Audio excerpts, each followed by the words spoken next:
Ilalabang na yan sa November 3 lahat. So, kung gusto nyo makinig ng quality music, alamat na!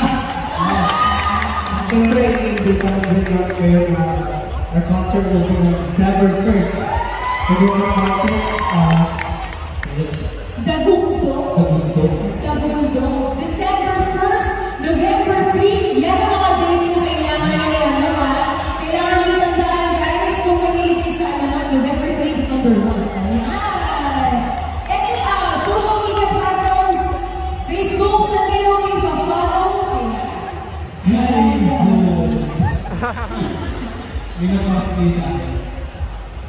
Search nyo lang po Alamat Official on all social media platforms para updated kayo sa mga ganap namin. Especially now that we have so many upcoming events, like our album, our concert, and more. Just stay tuned for that. Tapos syempre, stream nyo namin songs sa Spotify and on all digital streaming platforms. So search Alamat. And subscribe to our YouTube channel, syempre, namin yung mga music videos namin. Yes, kompleto yan dyan. Guys, nakita ko yung mga outfits nyo ngayon. Napakaganda naman. Oh,